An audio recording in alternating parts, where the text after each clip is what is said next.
লালা ভিক্ষা করে আনে আর ভগবানের সেবা দেয় এক পূজারী। সেই পূজারীকে লালা একদিন ডেকে বলছে, পূজারী জানো পূজারী, আমার এমনই দুর্ভাগ্য, সবাই প্রভুর সেবা দেয় কিন্তু আমি সেবা দিতে পারি না, কারণ আমার দীক্ষা হয়নি। কি অপরাধ আমার, কেন আমি সেবা দিতে পারি না? পূজারী আজ আর আমি ভিক্ষায় যাব না, আমার যে আর ভালো লাগছে না। পূজারী শোনো, আমি একটু ভজনে বসবো, ওই গুহার মধ্যে বসে বসে ভজন করব, আর তুমি মন্দিরে ভোগ নিবেদন করে আমাকে একটু প্রসাদ দিয়ে আসবে, কেমন? তাই হবে। পূজারীকে বলছে, অপূজারী ভুলে যেও না যেন আমাকে প্রসাদ দিয়ে এসো। করিব না মাধুপুরী আমি পাইব প্রসাদ, করিব না মাধুপুরী পাইব প্রসাদ, আমি করিব না মাধুপুরী পাইব প্রসাদ, করিব না আমি করিব না মাধুপুরী পাইব প্রসাদ, প্রসাদ পাইবার লাগে মনে বড় সাদ, প্রসাদ পাইবার লাগে মনে বড় সাদ। পূজারী রে ডাকিয়া কয়,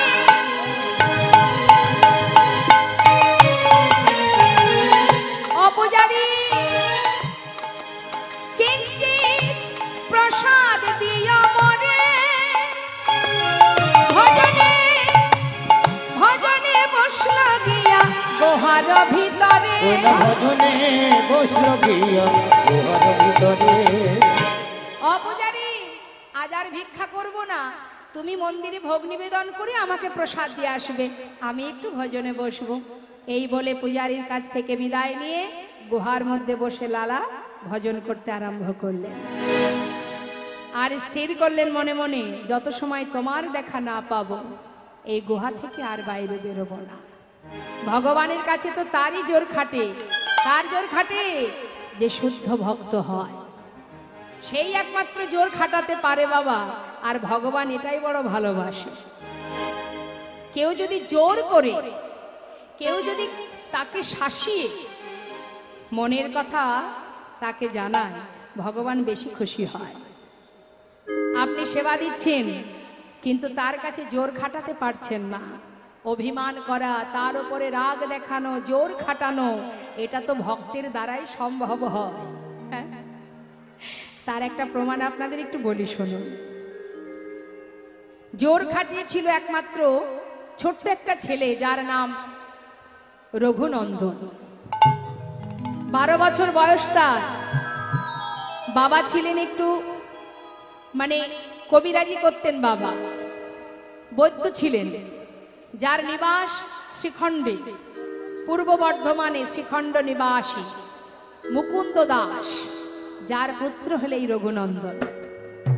12 বছরের ছেলে মা, দেখুন কিভাবে ভগবানের প্রতি তার জোর খাটানো, কিভাবে খাটিয়েছিল জোর। কি করেছে, এই মুকুন্দ দাস গ্রামের একজন অসুস্থ হওয়ায় তিনি গ্রামের কাজে যাবে, একটু কবিরাজি করতেন কিনা, তা গালে হাত দিয়ে তিনি চিন্তা করছেন যে আমার ঘরে গোপীনাথ সেবা, আবার এদিকে বাইরে অসুস্থ, দুই দিকে আমি একা কোন দিকে যাব, মানুষ তো আমি একা। চিন্তা করতে করতে হঠাৎ ওই 12 বছরের ছেলে বলছে, বাবা তুমি চিন্তা করো না, এক কাজ করো, তুমি চলে যাও গ্রামের কাজে, আর ঘরে গোপীনাথের সেবা আমি দিয়ে দেব। মুকুন্দ দাস তখন জিজ্ঞাসা করছে, হ্যাঁ রে বাবা, তুই কি কোনো মন্ত্র জানিস? ভগবানের সেবা দিতে গেলে অনেক নিয়ম আছে, অনেক মন্ত্র জানতে হয়, নিবেদন মন্ত্র, আচমন মন্ত্র, তুই তো কিছু জানিস না। বাবা তোমার মতো অত মন্ত্রতন্ত্র আমি জানি না, কিন্তু বাবা আমি যদি তাকে ভালোবেসে খাওয়াই, সে কি খাবে না?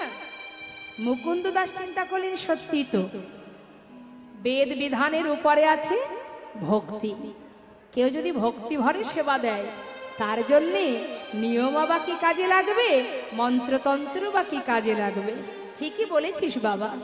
শোন তাহলে তুই এক কাজ কর, আজকে তুই সেবাটা দিয়ে দিবি, আমি চললাম গ্রামের কাজ ছেড়ে ফিরে আসবো, আমার জন্য প্রসাদ রেখে দিস। যাও বাবা, চিন্তা করো না। রঘুনন্দন কিন্তু জানে না যে ওই যে বিগ্রহ, গোপীনাথ বিগ্রহ, সে ভগবান, এটা সে জানে না। সে জানে কি, আমি যেমন বাবার সন্তান, ওই গোপীনাথ বাবার সন্তান। তাই সুন্দর করে রন্ধনশালায় গিয়ে রান্না করছে মা। বয়স কত? 12 বছর। এমন সন্তান অনেকেরই ঘরে আছে। কি বা বোঝে সে?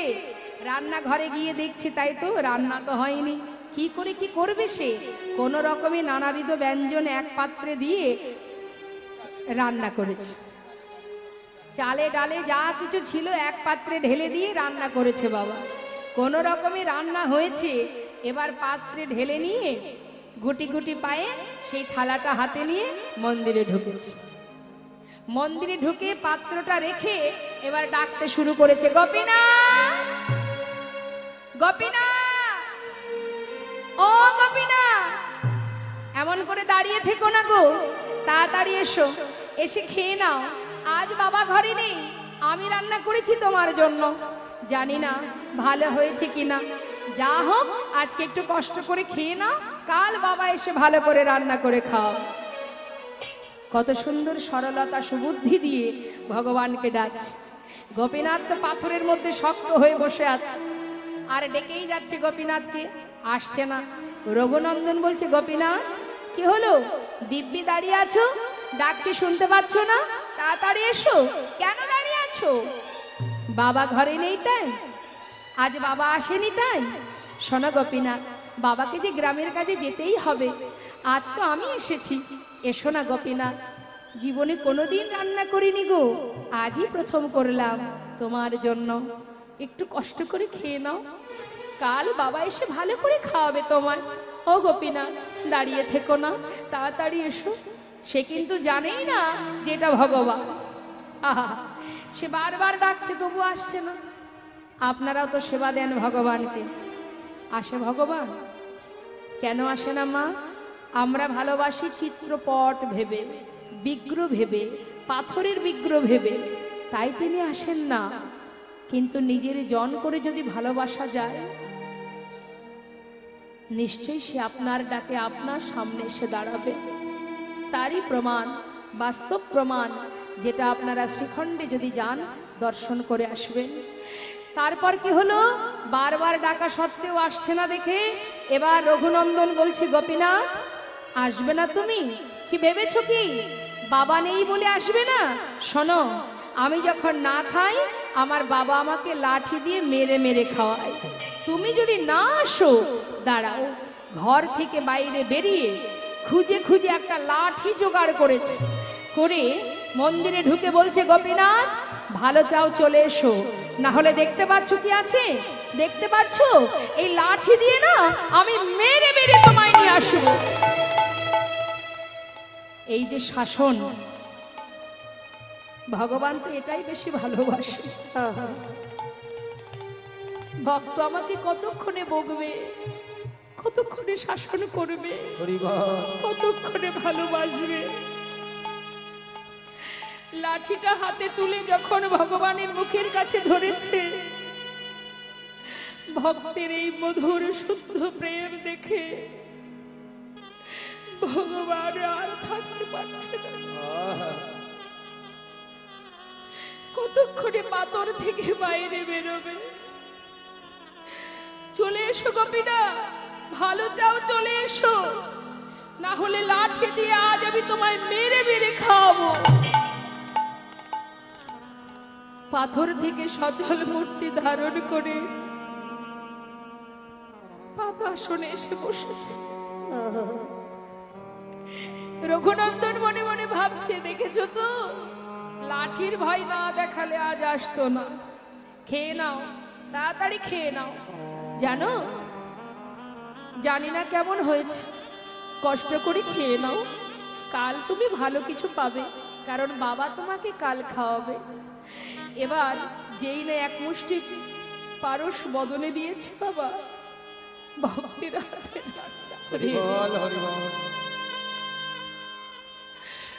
ভক্তির এমন শুদ্ধ প্রেম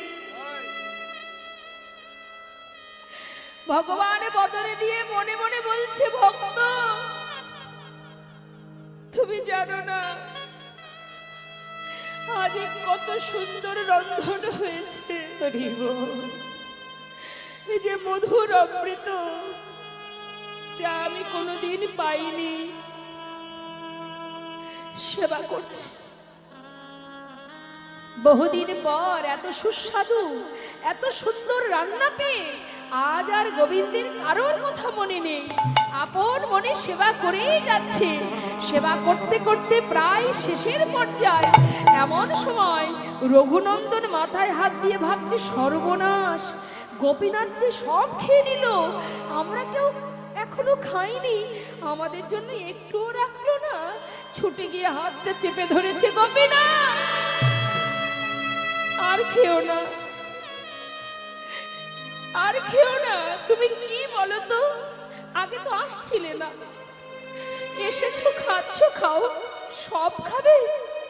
আমি খাইনি, আমার বাবা খাইনি, আমাদের জন্য কিছু রাখলে না গোপীনাথ।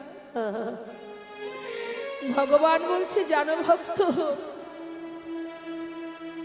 আজ না তোমার হাতে রান্না পেয়ে কারোর কথাই আমার মনে ছিল না।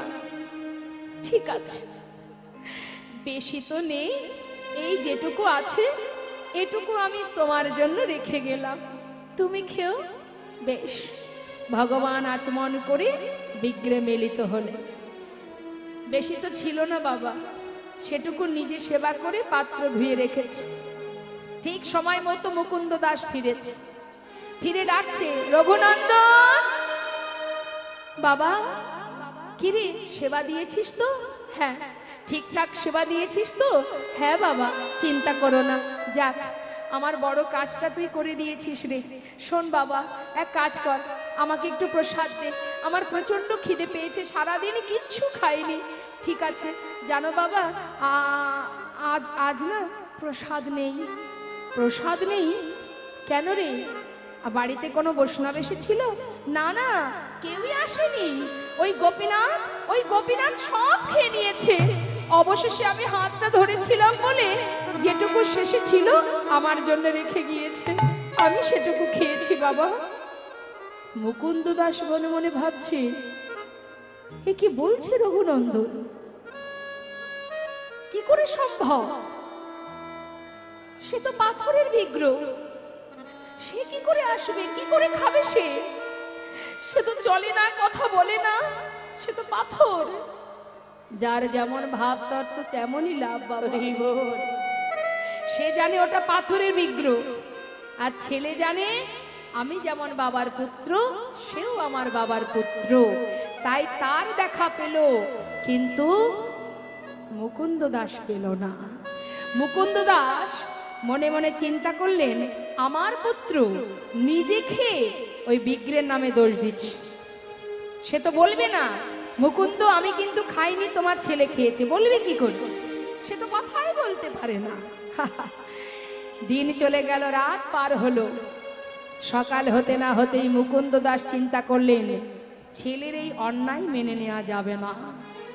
তাই ছেলেকে উপযুক্ত শিক্ষা দেবার জন্য তিনি ছলনা করে পুত্রকে বললেন, রঘুনন্দন বাবা, তুই তো ভালো সেবা দিতে শিখেছিস, জানিস বাবা আজও আমাকে গ্রামে যেতে হবে, তা তুই এক কাজ কর, আজ আর রান্না করতে হবে না, ঘরে নাড়ু তৈরি করা আছে, গোপীনাথ নাড়ু খেতে ভালোবাসে, তা তুই আজকে একটু নাড়ুটা ভোগ দিয়ে দিবি।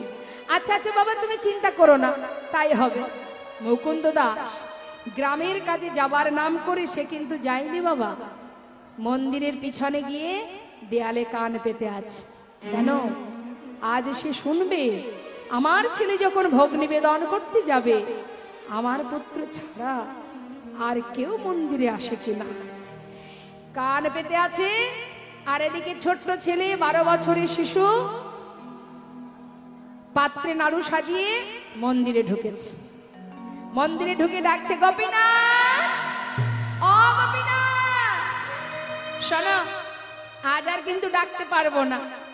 ওই যে কাল আমি এসেছিলাম, আজও আমি এসেছি, আজও বাবার কাজ শেষ হয়নি, বাবা গ্রামে চলে গেছে, বাবা বলল তুমি নাকি নাড়ু খেতে ভালোবাসো, তাই তোমার জন্য আজ আমি নাড়ু এনেছি, শিগগিরই এসো, তাড়াতাড়ি খেয়ে নাও। ভগবান পাথর থেকে সচল মূর্তি ধারণ করে মাগো এক ডাকেই ভগবান ফিরে এলেন, আসনে এসে বসলেন।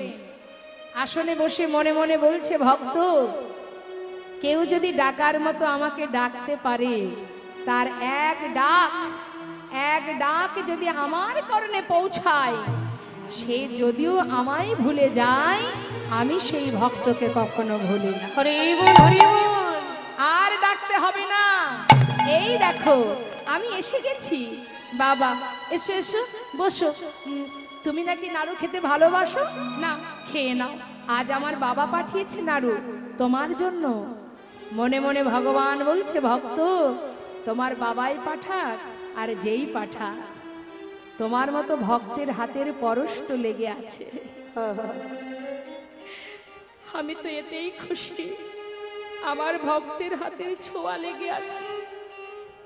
মুখে দিয়েছে মা, একটা নাড়ু বদলে দিয়েছে। পাশে রঘুনন্দন ভাবছে, গোপীনাথ কালকের মতো যদি আজও আমি দাঁড়িয়ে থাকি, তুমি হয়তো কালকের মতো একটু একটু করে সব খেয়ে নেবে, আজ আর আমি তা হতে দেব না। কাল যা ভুল হয়েছে হয়েছে, আজ আর ভুল করব না। আজ গোপীনাথও খাবে, আমিও আমার ভাগেরটা খাবো। এই ভেবে পাত্র থেকে একটা নাড়ু তুলে নিয়েছে, গোপীনাথের পাশে বসে একটা নাড়ু তুলে নিজের মুখে দিয়েছে। বাবা অর্ধেকটা খেয়েছে, যখনই সুস্বাদু হয়েছে, মানে ভালো লেগেছে, স্বাদ লেগেছে, সঙ্গে সঙ্গে আর যে এঁঠো নাড়ুটা, নিজের মুখের যে এঁঠো অর্ধেক নাড়ু, সেটা গোপীনাথের মুখের কাছে ধরে বলছে, গোপীনাথ খেয়ে দেখো, নাও তাড়াতাড়ি নাও, খেয়ে দেখো কত সুস্বাদু, কি সুন্দর হয়েছে, আমার বাবা করেছে, খেয়ে দেখো গোপীনাথ। ভগবান ভক্তের হাতের এঁঠো নাড়ু দেখে চোখের জলে বুক ভাসিয়ে কাঁদছে, আর ভাবছে, ভক্ত এ তোমার কেমন ভালোবাসা, একবার লাঠির ভয় দেখি আমাকে নিয়ে এলে, একবার নিজের মুখের এঁঠো নাড়ু আমার মুখে তুলে দিচ্ছ, এমন মধুর ভালোবাসা আমি কোথায় পাবো। ভগবান কাঁদছে দেখে রঘুনন্দন বলছে, গোপীনাথ তুমি কাঁদছো, ও আমার এঁঠো নাড়ু দিয়েছি বলে, জানো আমার ভালো লেগেছে তাই তোমায় দিচ্ছিলাম, আর দেব না, আমার ভুল হয়ে গেছে।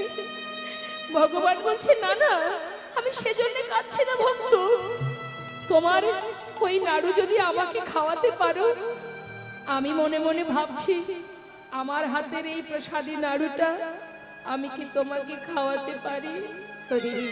নিশ্চয়, তাহলে এসো আমি তোমাকে খাওয়াই, তুমি আমাকে খাওয়াও। সঙ্গে সঙ্গে ভগবান তার প্রসাদী নাড়ু ভক্তের বদনে তুলে দিচ্ছে, আর ভক্ত তার এঁঠো নাড়ু ভগবানের বদনে তুলে দিচ্ছে। ভক্ত ভগবানের মধুর মিলন, মধুর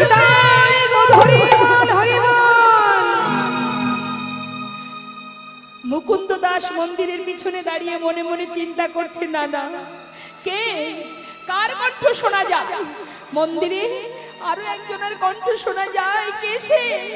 ছুটে এসে মুষ্টাক হাতে দরজা যেই খুলেছে, তার আগেই ভগবান হাতে অর্ধ নাড়ু নিয়ে বিগ্রহে মিলিত হলেন। যার হাতে ছিল বাঁশি, তার হাতে অর্ধ নাড়ু দেখে মুকুন্দ দাস ছুটে গিয়ে সন্তানকে বুকের মধ্যে জড়িয়ে ধরেছে। রঘুনন্দন, এমন কৃষ্ণ ভক্ত সন্তান আমি পেয়েছি বাবা, এতদিন যাকে সেবা দিয়েছি পাথর মনে করে, তুই তাকে সেবা দিয়েছিস আপন জন ভেবে, তাই তো দেখা পেলি, তুই দেখা পেলি বাবা, আমার ভাগ্যে হলো না। আয় তোর মতন এমন সন্তানকে কাছে পেয়ে আমি ধন্য, আমার বুকের মাঝে আয় বাবা, তোর মতো সন্তানকে বুকে জড়িয়ে এতদিন যে সেবা আমি করেছি সে যে আমার অযোগ্য, তাই তোর মতো পুত্রকে বুকে নিয়ে আমার অযোগ্য দেহ আমি যোগ্য করি, আমার যোগ্য দেহ আমি যোগ্য করি, তোর মতো ভক্ত সন্তানে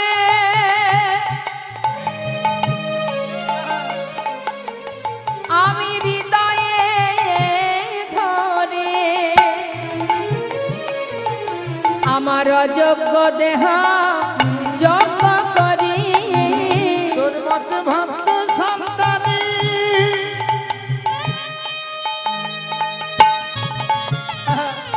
আমি হৃদয়ে ধরে আমার মানবী জনম আমি ধন্য করি, অযোগ্য দেহ যোগ্য করি, আমার মানবী ধন্য করি, ভক্ত সন্তানের হৃদয়ে ধরি, মানবী জন ধন্য করি, ভক্ত সন্তানের হৃদয়ে ধরি, আমার অযোগ্য দেহ যোগ্য করি। একটা কৃষ্ণ ভক্ত সন্তান যদি কারোর ঘরে আসে বাবা, তার জন্য 21 পুরুষ উদ্ধার হয়ে যায়। কারোর ঘরে যদি একটা কুপুত্র জন্মায় তার জন্য 14 পুরুষ নরকে চলে যায়। সন্তানের মতো সন্তান একটা হলেই যথেষ্ট। আর কৃষ্ণ ভক্ত যে হয়, প্রকৃত যে কৃষ্ণ ভক্ত হয়, সেই পারে গোবিন্দের কাছে ভগবানের কাছে জোর খাটাতে। আজ এই যে লালা, সেও মনে মনে জোর খাটালেন, যত সময় তুমি গুহার মধ্যে না আসবে এই গুহা থেকে আমি আর বাইরে বেরোবো না, এখানেই আমার শেষ নিঃশ্বাস ত্যাগ করব। বলুন দেখি মা, কেউ যদি জোরপূর্বক ভগবানকে ডাকে তার সাধ্য নেই দূরে থাকার। বসে বসে ভজন করছে, আর এদিকে কি হলো, মন্দিরে ভোগ নিবেদন করে ওই যে পূজারীকে বলে গেছে প্রসাদ দেবে, পূজারী একটা পাত্রে প্রসাদ নিয়ে যখন লালার কাছে যেতে প্রস্তুত হচ্ছে, এমন সময় ঝড় বৃষ্টি, প্রচন্ড ঝড় বৃষ্টি শুরু হলো। কেন হলো বাবা? ওই যে গুহার মধ্যে প্রতিজ্ঞাবদ্ধ ভক্ত, সে বাইরে বেরোবে না যত সময় গোবিন্দ না যাবে। তাই গোবিন্দ, লালা যেহেতু দীক্ষা পায়নি, তাই তো তাকে সাক্ষাৎ দর্শন করাতে পারছেন না, তাই তিনি পূজারীর ছদ্মবেশ ধারণ করলেন। পূজারীর বেশে ওই ঝড় বৃষ্টি দেখে প্রকৃত যে পূজারী, সে কিন্তু প্রসাদের পাত্রটা বারান্দাতে রেখে ভিতরে ঢুকেছে। কেন? বৃষ্টি না থামলে যাব কি করে, এই ভেবে যেই না ঘরের ভিতরে ঢুকে গেছে, ভগবান পূজারীর রূপ ধারণ করে প্রসাদের থালাটা নিয়ে এবার 1 পা 2 পা করে গুহার মধ্যে যাচ্ছে। আর এদিকে লালা ভজন কুঠিরে বসে বসে, মানে গুহার মধ্যে বসে ভজন করছে। যখন মনের সুখে প্রভুর নাম গুণকীর্তন করছে, ভগবান ভিতরে ঢুকছে আর ভক্তের মুখে সেই মধুর গুণগান তিনি শ্রবণ করছে। রাধে কৃষ্ণ গোবিন্দ গোপাল রাধা রমণ হরে হরি হরি বল। রাধে কৃষ্ণ গোবিন্দ গোপাল বল বল, রাধার মন হরি হরি হরি বল। কৃষ্ণ গোবিন্দ গোপাল বল, রাধা রমণ হরি হরি হরি বল। গিরিধারি বল, গোবর্ধন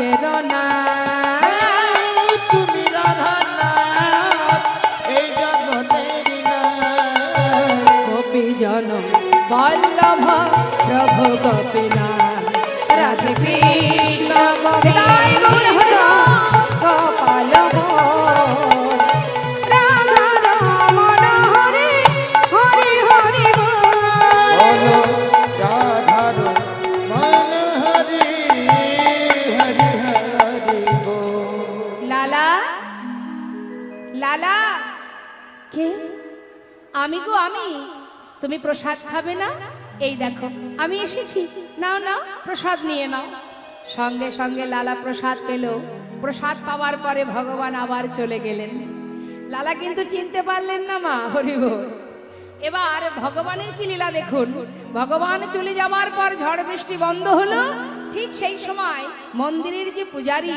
সে চিন্তা করছে তাই তো বৃষ্টির জন্য লালাকে প্রসাদ দিতে পারিনি যাই এবার দিয়ে আসি এই ভেবে হঠাৎ বারান্দাতে যে পাত্রতে প্রসাদ ছিল দেখছি সে প্রসাদ নেই ভাবছে হয়তো কোনো ভক্ত এসে নিয়ে গেছে যাক মন্দিরে তো আরো আছে সেখান থেকে একটু দিয়ে আসি এই ভেবে প্রসাদ নিয়ে এক পা দু পা করে গুহার মধ্যে গেছে ডাক লালা লালা কে আমি পূজারি তুমি প্রসাদ খাবে বলেছিলে না এই দেখো শীঘ্রই নাও প্রসাদ নিয়ে নাও প্রসাদ পূজারি আমি তো প্রসাদ খেয়েছি খেয়েছো কে দিল তোমায় কেন তুমি তো এসেছিলে আমাকে প্রসাদ দিয়ে গেলে আমি আমি আবার কখন এলাম এই তো এলাম আমি না না প্রসাদ নিয়ে নাও না না পূজারি হ্যাঁ তুমি তো একটু আগে এসে আমায় প্রসাদ দিলে আমি কিছু বুঝতে পারছি না তবে কে এলো আমার কাছে লালা কি বলছো তুমি আমার আগে আরো একজন এসেছে তোমাকে প্রসাদ দিয়ে গেছে কেমন দেখতে তার তোমারই মতো দেখতে তোমার মতো বেশ তোমার মতো রূপ আমার মতো লালা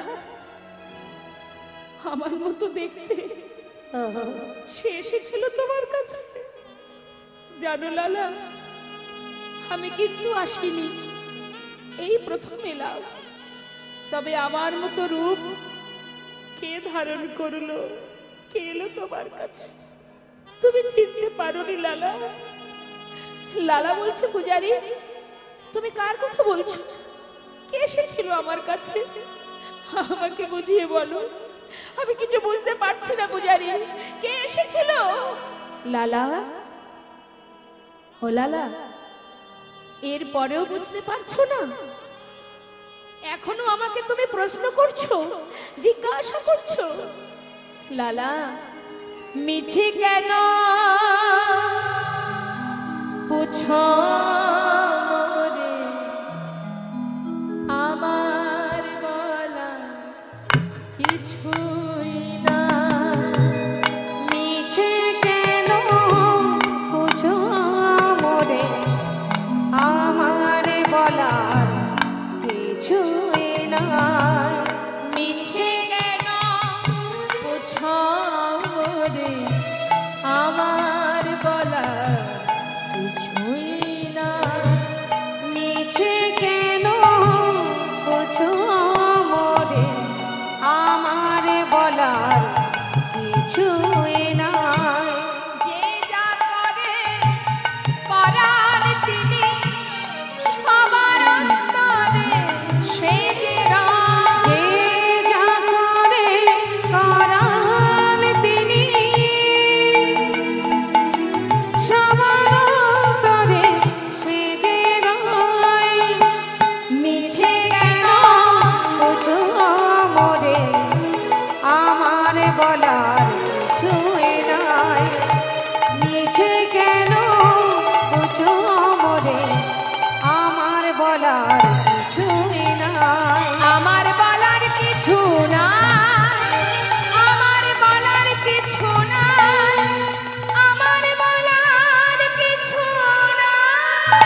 করুণা করো।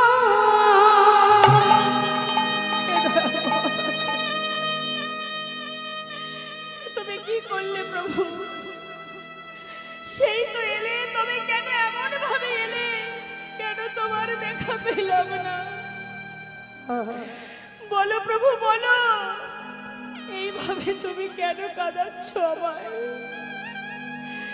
বলো না মরে কাঁদাইছ কেন? করিছ কেন চলো না? বলো না মোরে কাঁদাইছ কেন, করিছ কেন চলো না? বলো না মোরে কাঁদাইছ কেন, করিছ কেন চলো না? আমি অনেক কেঁদেছি আর কাঁদিতে পারি না। আর অনেক কেঁদেছি আর কাঁদিতে পারি না। দেখা কি মরে দেবে না? করিছ কেন চলো না? বলো না মোরে কাঁদাইছ কেন, করিছ কেন চলো না?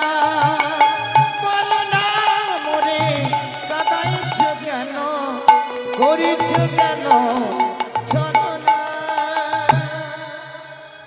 লালা বাবু গুহা থেকে বাইরে বেরিয়ে আর পারছে না মা। কেন পারছে না? তাকে কাছে পেয়েও কেন আমি তার দেখা পেলাম না?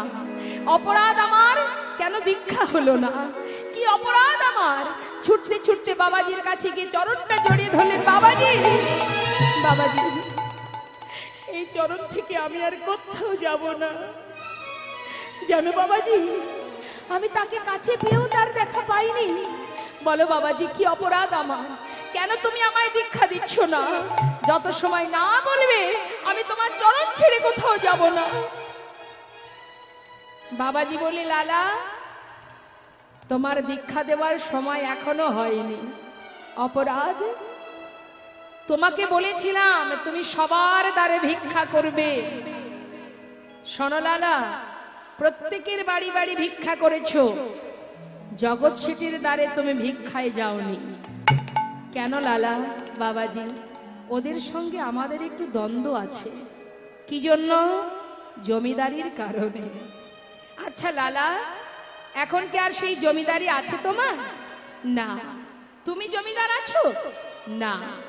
তাহলে বিবাদ দ্বন্দ্ব থাকবে কেন লালা? কারোর প্রতি হিংসা থাকলে কখনো কি ভগবত কৃপা লাভ করা যায়? হিংসাকে দূরীভূত করো। কারোর প্রতি হিংসা থাকলে এই হিংসা নিয়ে কখনো ভগবানের সেবা হয় না। লালা, ত্যাগ করো। হিংসা, ক্রোধ, লোভ, লালসা দূরীভূত করো। নত হও, ত্যাগী হয়ে তার বাড়ি থেকে যদি তুমি এক মুষ্টি তণ্ডুল ভিক্ষা করে আনতে পারো, তবেই তোমার ভগবত কৃপা হবে। সঙ্গে সঙ্গে লালা ভিক্ষার ঝুলি কাঁধে নিয়ে এবার চললেন যে কিনা তার বহুদিনের পুরানো শত্রু, সেই শত্রুর বাড়িতে গিয়ে উপস্থিত।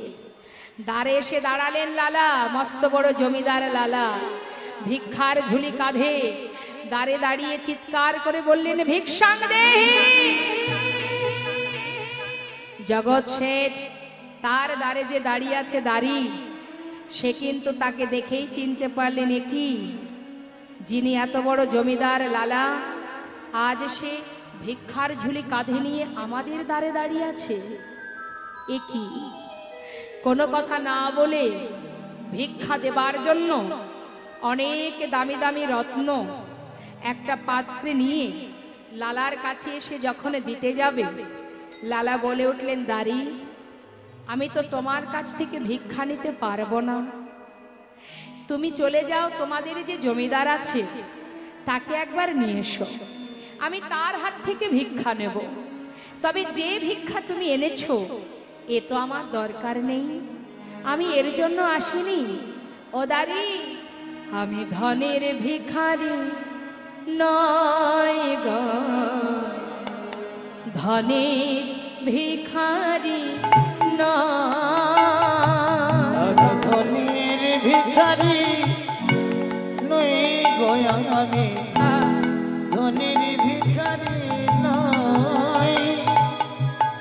চাই গো যে আমি এক মুষ্টি ভিক্ষা, চাই গো যে আমি এক মুষ্টি ভিক্ষা, চাই গো যে আমি এক মুষ্টি ভিক্ষা, চাই গো যে আমি এক মুষ্টি ভিক্ষা। তাই দুয়ারে দাঁড়ায়ে রো, ধনের ভিখারি নই গো আমি, ধনের ভিখারি নয়। ধনের ভিখারি নই আমি, ধনের ভিখারি নয়। লালার মুখে এমন কথা শুনে দাঁড়িয়ে নিজেই অবাক। সেও কি করলো, ধীরে ধীরে ভিতরে গিয়ে জমিদারকে বললেন, জগৎ শেঠকে বললেন, বাবু আপনার দ্বারে আপনার চিরশত্রু এসে দাঁড়িয়ে আছে, আপনার হাতে এক মুষ্টি তন্ডুল নেবে বলে। কে সে? আমার চিরশত্রু। নাম কি তার? লালা। লালা? সে আমার দ্বারে? হ্যাঁ, একবার আপনি চলুন বাবু। জগৎ শেঠ দ্বারে এসে দাঁড়ালেন। বাবা দ্বারে এসে দেখছে কি, সারা গায়ে কৃষ্ণ নাম, কাঁধে ভিক্ষার ঝুলি, নয়নে কৃষ্ণ প্রেমের বাড়ি। দর্শন করে বলে উঠলেন, বন্ধু,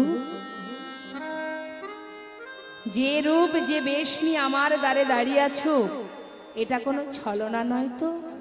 না, এটা কোনো ছলনা নয়। আমি যে বড় আশা করে এসেছি তোমার হাতে এক মুষ্টি তন্ডুলের জন্য। আমায় এক মুষ্টি তন্ডুল দাও, আমি চলে যাই। জগৎ শেঠ এক মুষ্টি তন্ডুল যেই না লালার কাছে দিয়েছে মা, আর কোনো দিকে না তাকিয়ে এক মুষ্টি তন্ডুল নিয়ে ছুটতে ছুটতে যাচ্ছে। বাবাজি, বাবাজি, বাবাজি, এই দেখো, এই দেখো, আমি এনেছি, আমি এনেছি বাবাজি, আমি ভিক্ষা করে এনেছি। দাঁড়া, আমি দেখতে পাচ্ছি তুমি এনেছো, কিন্তু তোমার পিছনেও কে? আমার পিছনে? হে কি, জগৎ শেঠ, তুমি আমার পিছনে? হ্যাঁ লালা, তুমি যখন আমার দ্বারে দাঁড়িয়ে বললে যে এক মুষ্টি তন্ডুলের জন্য তুমি আমার দ্বারে দাঁড়িয়ে আছো, যে এত বড় জমিদার সর্বস্ব পরিত্যাগ করে কৃষ্ণ প্রেমে পাবার লাগে ছুটেছে, তার কথা শ্রবণ করে আমি আর ঘরে থাকতে পারিনি বন্ধু।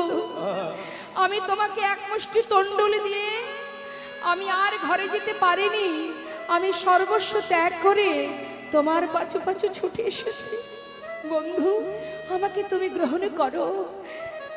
লালা বললেন, বাবাজি, এই যে সেই জগৎ শেঠ যার দ্বারে আমি ভিক্ষাই ছিলাম, গিয়েছিলাম, সেও আজ সব কিছু ছেড়ে আমার সাথে সাথে আপনার চরণাশ্রিত হবে বলে এসেছে। বাবাজি দুজনকে সমানভাবে দীক্ষিত করে দুজনকে মন্ত্র দান করলেন। আর যেই না মন্ত্র পেয়েছে মা, এবার তো গোবিন্দকে দর্শন করবার বাসনা দ্বিগুণ হয়ে গেল। হে প্রভু, মন্ত্র পেয়েছি আমি, এবার তোমার দর্শন পেতে চাই। তুমি যদি দেখা না দাও, ওই যমুনার জলে আমরা নিজেদেরকে বিসর্জন করব। ছুটতে ছুটতে যাচ্ছে যমুনার ঘাটে। জগৎ শেঠ বললেন, বন্ধু দাঁড়া, যেতেই যদি হয় আমাকে সঙ্গে করে নাও, আমিও একসঙ্গে তোমার সাথে যমুনায় প্রাণ বিসর্জন করব। দুজনে যখন জলে নামছে, ভগবান করুণাময় কৃপাময়, ভক্তের কৃপা করার জন্য আজ তিনি যমুনার ধারে বালুরাশিতে ত্রিভঙ্গ বঙ্কিম ঠামে দাঁড়িয়ে দর্শন দিলেন। ডাকলেন, লালা, একবার পিছন ফিরে চেয়ে দেখো। যেই না ডেকেছে মা, যমুনার জলে এক পা দুপা করে নামছিলেন লালা, পিছন ফিরে তাকিয়ে দেখলেন অনাদি আদি গোবিন্দ ছুটতে ছুটতে দুজনে প্রভুর চরণকে জড়িয়ে ধরলেন। হরিবল হরিবল। আজ আমি সার্থক হলাম প্রভু, আজ আমি ধন্য হলাম কৃপাময়, তোমার দেখা পেলাম প্রভু। কৃপা করো প্রভু, কৃপা করো। কিন্তু প্রভু তুমি একা কেন এলে? আমি তো তোমাকে একা দেখতে চাই না, একবার যুগল হয়ে দাঁড়াও। হে প্রভু, আমার হৃদয় মন্দিরে এসো, এসো প্রভু, একবার হৃদয় মন্দিরে এসো। মম অন্তর মন্দিরে এসো এসো, মাধব কৃষ্ণ গোপাল এসো মাধব কৃষ্ণ গোপাল। অন্তর মন্দিরে এসো এসো, মাধব কৃষ্ণ গোপাল গোপাল, মাধব কৃষ্ণ গোপাল। এসো এসো তুমি এসরি মাঝে, অন্তর জামি হরি প্রাণে প্রিয় রাজে। এসো এসো তুমি এসরে মাঝে, অন্তর যাবি হরি প্রাণ প্রিয় রাজে। এসো এসো তুমি এসরি মাঝে, অন্তর জামি হরি প্রাণে প্রিয় রাজে।